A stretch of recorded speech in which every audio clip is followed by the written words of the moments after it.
బయట గద్దర్ గారిని నిలబెట్టింది సంతోష్ రావే. మేము సాక్ష్యం బీఆర్ఎస్లో ఎందరో నేతల కన్నీళ్లకు కారణం సంతోష్ రావే. రేవంత్ రెడ్డికి ప్రధాన గూఢచారి సంతోష్ రావు. ఫామ్ హౌస్లో కేసీఆర్ ఫుల్ ఇడ్లీ తిన్నాడా సగం ఇడ్లీ తిన్నారా అనే సమాచారం రేవంత్కు చేరవేసేది సంతోష్ రావే. కవిత గారి ఆరోపణ. ఇవన్నీ కూడా బేస్లెస్ ఆరోపణలతో వాళ్ళు వ్యక్తిగత వైరాలు, వ్యక్తిగత వాళ్ళ పంపకాలు వచ్చిన పంచాయతీలు ఇవన్నీ మీరే చెప్పండి. మీరు బేస్లెస్ ఆరోపణలు అన్నారు. మీరు బీఆర్ఎస్ పార్టీ మీద, కేసీఆర్ గారి మీద, హరీష్ రావు గారి మీద కవిత గారు చేసే ఆరోపణలనేమో మీరు భుజానికి వేసుకుంటున్నారు. సమాధానం చెప్పండి ఆమెకంటున్నారు. రేవంత్ రెడ్డి గారి గురించో సంతోష్ రావు గారి గురించో చేసిన ఆరోపణలేమో బేస్లెస్ అంటున్నారు. అంటే అవెట్లా నిజాలైతే ఇవెట్లా బేస్లెస్ అయితే?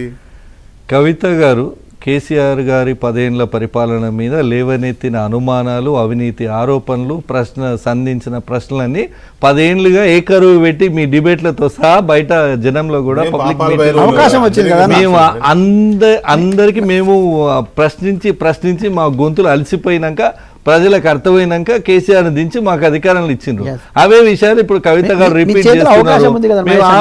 మా షబాష్ మంచిగా చెప్తుందని మేమెందుకు అంటాము? మేము అన్ని చెప్పినాయి అవి. కాకపోతే మేమేమంటున్నామంటే కేసీఆర్ గారి సొంత కూతురు కూడా ఇగో కేసీఆర్ గారి అవినీతిని ప్రశ్నిస్తుంది, ప్రజలారా ఆలోచించండి, మేము ఇన్ని రోజులు చెప్తే మీకు అర్థం కాలేదని చెప్పే ప్రయత్నం తప్ప నేను అదే అంటున్నా.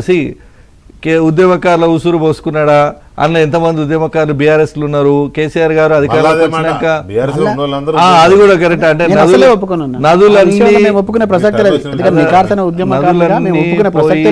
నదులన్నీ పోయి సముద్రంలో కలిసినట్టు ఎవడు జై తెలంగాణ అన్న కేసీఆర్ ఖాతాలో వేసుకునే ప్రయత్నమే మొదటి నుంచి బీఆర్ఎస్ పార్టీ చేస్తూ వస్తుంది. మేము ఓయూలో విద్యార్థి నాయకులుగా, జేఏసీ నాయకులుగా మేము పనిచేసినా బయటకు వచ్చినాక ఎవరైనా కొంచెం తెలియని వాళ్ళు కూడా మీరు అంటే తెలంగాణ రిజిస్ట్రేషన్లో we are also part of it అంటే మీరు కేసీఆర్తో బీఆర్ఎస్ పార్టీయా మీది అని అడిగేంత, టీఆర్ఎస్ అని అడిగేంత ఒక ఇంప్రెషన్ వాళ్ళు సహజంగానే అండి అడ్వాంటేజ్ తీసుకొని పొందే ప్రయత్నం.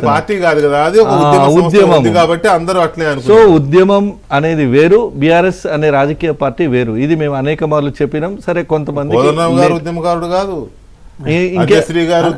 తలుపులు వలగొట్టి అరెస్ట్ చేసిన కోదండరామ్ ఉద్యమకారుడు కాదు, కామారెడ్డి కుట్ర కేసులో లోపలేద్దామని చూసిన విమలక్క గారు ఉద్యమకారురాలు కాదు, మా గేటు బయట నిలబెట్టిన గద్దర్ గారు ఉద్యమకారులు గారు, అసలు రాష్ట్ర గీతం రాసిన అందశ్రీకి ఒక్కరోజు అపాయింట్మెంట్ తీయని ఆయన కూడా ఉద్యమకారుడు ఎవరు కాదు. ఓన్లీ బీఆర్ఎస్ జెండా బట్టి కేసీఆర్ జిందాబాద్, ఆయన అడుగులకు మడుగులు ఎత్తి సలాం కొట్టే వాళ్ళే ఉద్యమకారులని వాళ్ళ అభిప్రాయం. అది మూర్ఖత్వం అంట. నేను సామాన్య జనానికి అంతా కూడా తెలుసు. దూద్ కా దూద్ పానీ కా పానీ, ఎవడు ఉద్యమకారుడు ఎవడు బీఆర్ఎస్.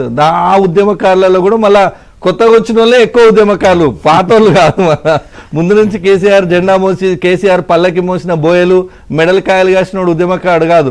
కొత్త కార్లలో దిగిన బడా కాంట్రాక్టర్లు, లిక్కర్ వ్యాపారులు, వస్త్ర వ్యాపారులు వీళ్ళే అక్కడ ఉద్యమకారులుగా చలామణి అయినరు.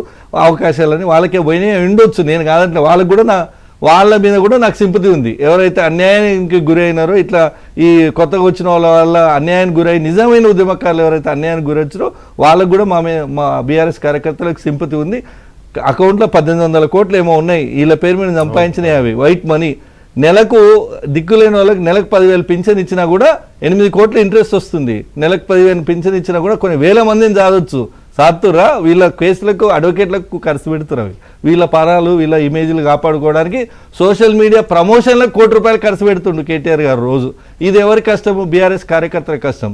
సరే అది వాళ్ళ సమస్య, వాళ్ళు పరిష్కరించుకుంటారు. కానీ నేనేమంటున్నా, ఇది కవిత గారు అడిగిన ప్రశ్నల్లో ఆయన అన్యాయం చేసిండో, అక్రమం చేసిండో, ఏం చేసిండో అది బీఆర్ఎస్ పార్టీ అంతర్గత వ్యవహారం. కవిత గారికి తెలియవచ్చు, బయట మాట్లాడితే పర్వాలేదు. దీనిలో సంబంధం లేని మా ముఖ్యమంత్రి గారిని, గౌరవ ముఖ్యమంత్రి రేవంత్ రెడ్డి గారిని లాగడం, మా పార్టీని లాగడం అనేది ఇదొక ఆబ్జెక్షనబుల్ థింగ్ అంటున్నాను నేను. ఎందుకు? మీరు నిజంగానే అట్లేమనుంటే ఓ బేసిస్ చూపించి, ఓ ఇది ఆధారం అని చూపించి మీరు మాట్లాడండి, ఎవరైనా వింటారు. అంతేగాని ఇప్పుడు సంతోష్ రావు ఇన్వాల్వ్మెంట్ ఉంటే సిట్టు తేల్చిన వెంటనే అరెస్ట్ చేస్తుందో, దాని ప్రకారం చట్ట ప్రకారం ఏ చర్యలు అట్రాక్ట్ అవుతాయో అవి తీసుకుంటుంది. మీరు అర్జెంటుగా అరెస్ట్ చేయకపోతే సంతోష్ రావుతో ములాఖాత్ అని మా మీద ప్రెజర్ చేసే ప్రయత్నం ఏదైతే కవిత గారు చేస్తున్నారో ఇది తప్పు. మీకు సంతోష్ రావు గారితో మీకు, హరీష్ రావు గారితో మీకు, కవితారావు గారికి ఉన్నటువంటి విభేదాల పొరపచ్చాలు, ఆ పోరాటాలు, ఆ పంపకాల వాటా పంపకాలు ఉన్న ఆ ఇబ్బందులు మా మీద ఎందుకు రుద్దే ప్రయత్నం చేస్తున్నారు అనేది మా ప్రశ్న. రైట్, వెళ్ళిపోయే వాళ్ళు ఉద్యమకారులు, ఉండేవాళ్ళు ఉద్యమకారులు అనేది ఎందుకు వస్తుందండి? ఒక మాట, కేసీఆర్ గారు తెలంగాణ రాష్ట్ర సమితి అనే ఒక ఉద్యమ సంస్థని పార్టీగా మార్చినాక ఒక మాట చెప్పారు.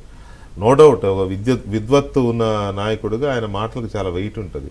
ఇక నుంచి ఇది రాజకీయ పార్టీ, ఫక్తు రాజకీయ పార్టీ, ఖచ్చితంగా రాజకీయమే చేస్తాం, అహోబిల మఠం నడిపేది లేదు అన్నారు. There is the matter. అక్కడ నుంచి అది రాజకీయ పార్టీగా మారిపోయింది. వేరే పార్టీలు వస్తున్నారు, comers coming, goers going, no askers no checkers అన్నట్టుగా తయారైపోయింది. కాబట్టి